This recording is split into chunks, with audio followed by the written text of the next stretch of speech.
It's kind of tongue-in-cheek.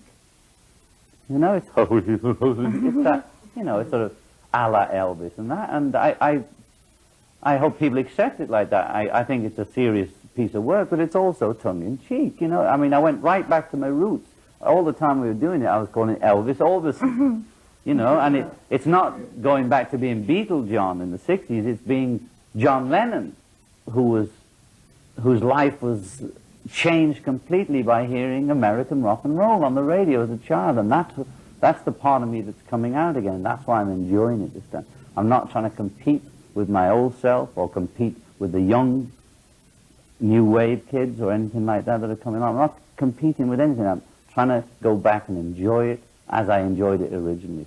And it's working. Oh, that's another thing. Yes, we both enjoyed it so much.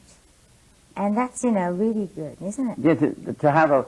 I was saying to somebody the other day, there's only two artists I've ever worked with for more than one night stand, as it were. That's Paul McCartney and Yoko Ono. I think that's a pretty damn good choice.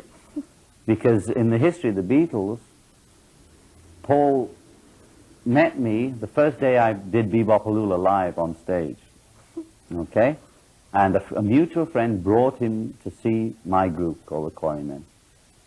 And we met and we talked after the show, and I saw he had talent, and he was playing guitar backstage and doing 20 Flight Rock by Eddie Cochran.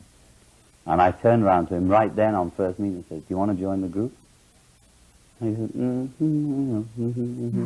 said, And I think he said yes the next day, as I recall it.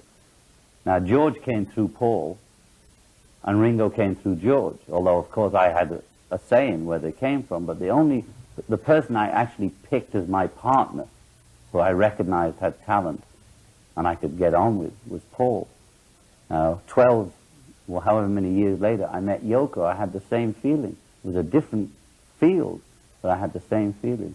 So I think as a talent scout, I've done pretty damn well.